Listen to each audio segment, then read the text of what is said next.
Unicorn coach വർക്സിൻ്റെ പുതിയൊരു എപ്പിസോഡിലേക്ക് ഏവർക്കും സ്വാഗതം. ഈ ഒരു എപ്പിസോഡിൽ ഞാൻ നിങ്ങൾക്ക് എക്സ്പ്ലെയിൻ ചെയ്യാൻ പോകുന്നത് നമ്മൾ പുതിയതായിട്ടുണ്ടാക്കിയ ഒരു ATM വണ്ടിയെ പറ്റിയാണ്. Moving ATM. നമ്മുടെ ട്രെൻഡുകൾ കംപ്ലീറ്റ് ആയിട്ട് മാറിക്കൊണ്ടിരിക്കുന്നു. അതിനായിട്ട് SBI ഒരു മൂവിങ് ATM മിനി ബാങ്ക് എന്ന് വേണമെങ്കിൽ നമുക്ക് കൂട്ടാം. അത്യാവശ്യം പേപ്പർ വർക്കുകളും കാര്യങ്ങളും ഒക്കെ ചെയ്തേക്കണം ഒരു വണ്ടി ഡിസൈൻ ചെയ്തതാണ്. അത് കേരളത്തിലെ തന്നെ ആദ്യത്തെ ഒരു സാധനം.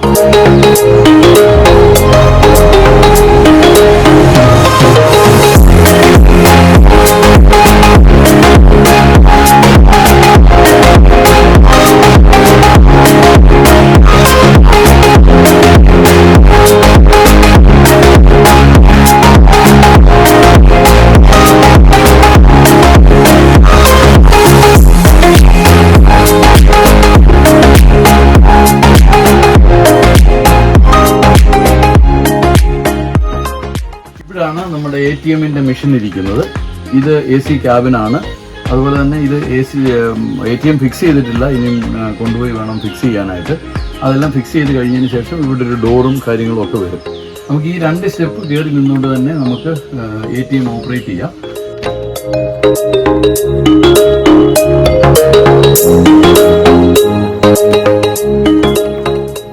ഇവിടെ ഒരു ഓഫീസറും കസ്റ്റമേഴ്സിന് ഇരിക്കത്തക്കുള്ളൊരു സംവിധാനമാണ് നമ്മളിവിടെ. ചെറിയൊരു ടേബിള് കാര്യങ്ങൾ വരും സംവിധാനമാണ് ചെയ്യുന്നത്.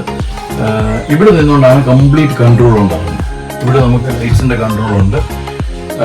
നമ്മൾ ഇതിനകത്തൊരു ജനറേറ്റർ ഫിക്സ് ചെയ്തിട്ടുണ്ട്. ജനറേറ്ററിൻ്റെ ക്യാബിനാണിത്.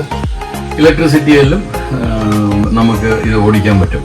അപ്പോൾ ഇലക്ട്രിസിറ്റിയിൽ ഓടിക്കുന്ന സമയത്ത് ഈ ഒരു ചേഞ്ച് ഓവറിലേക്ക് പോയി കഴിഞ്ഞാൽ ഇലക്ട്രിസിറ്റിയിലോ ജനറേറ്ററിലോ നമുക്ക് ചേഞ്ച് ഓവർ ചെയ്ത് നമുക്ക് ഇത് ഓടിക്കാൻ പറ്റും. ഇവിടെ നിന്നാണ് AC ഓപ്പറേറ്റ് ചെയ്യുന്നത്. അതുപോലെ തന്നെ സൈറൺ സിസ്റ്റം ഉണ്ട്. അത് ഇതിൻ്റെ തന്നെ സ്വിച്ചുകൾ ക്യാബിന്, ഡ്രൈവറുടെ ക്യാബിനിലുമുണ്ട്, ATM ക്യാബിനുമുണ്ട്, എമർജൻസി സ്വിച്ചുകൾ. കുറേ ലൈറ്റുകൾ ഈ കാര്യങ്ങളെല്ലാം വർക്ക് ചെയ്യുന്നത് 12 വോൾട്ടിലാണ്. പിന്നെ മൊബൈൽ ചാർജ് ചെയ്യാൻ അതായിട്ടാണ് നമ്മൾ UPSൻ്റെ കറണ്ട് നമ്മൾ യൂസ് ചെയ്യുന്നുണ്ട്.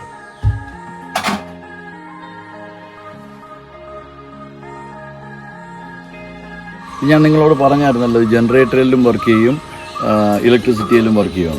ഈ ജനറേറ്റർ നമ്മളിവിടെ പ്ലേസ് ചെയ്തേക്കുന്ന ഒരു 7 kVയുടെ ജനറേറ്ററാണ് പ്ലേസ് ചെയ്തേക്കുന്നത്. നമ്മൾ ഓൾറെഡി ഒരു സൈലൻ്റ് ആണ് എങ്കിൽ പോലും ക്യാബിനകത്തൊരു ബുദ്ധിമുട്ടുണ്ടാകാതിരിക്കാൻ വേണ്ടി കംപ്ലീറ്റ് ആയിട്ട് നമ്മളിത് അക്കോസ്റ്റിക് ഇതായിട്ട് ചെയ്തിട്ടുണ്ട്. ഇതിൻ്റെ സെൽഫ് സ്റ്റാർട്ട് മോഡലാണ്. ഇതവിടെ അകത്ത് നിന്നുകൊണ്ട് തന്നെ നമുക്ക് ഓപ്പൺ ചെയ്തിട്ട് അവിടെ സെൽഫ് സ്റ്റാർട്ട് ചെയ്യാൻ പറ്റും.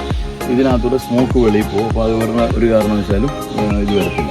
ഇത് വരുമ്പോൾ ഇങ്ങനെ ക്ലോസ് ചെയ്ത് കഴിഞ്ഞാൽ നമ്മൾ കൃത്യമായിട്ട് അതിന് സ്മോക്ക് മാത്രം വെളിയിലോട്ട് വരും. സൗണ്ട് അശേഷം വെളിയിൽ വരില്ല.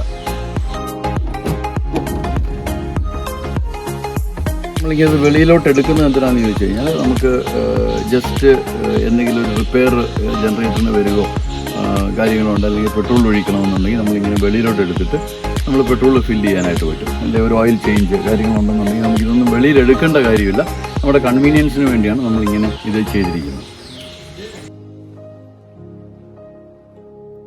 ഈ രീതിയിലാണ് നമ്മൾ ബാറ്ററി പ്ലേസ് ചെയ്തേക്കുന്നത്. വണ്ടിയുടെ അടിയിൽ തന്നെ 4 ബാറ്ററിയാണ് നമ്മൾ പ്ലേസ് ചെയ്തേക്കുന്നത്. ഈ സൈഡിൽ ഒരെണ്ണവും അങ്ങേ സൈഡിൽ 3 ബാറ്ററിയുമാണ് നമ്മൾ പ്ലേസ് ചെയ്തേക്കുന്നത്.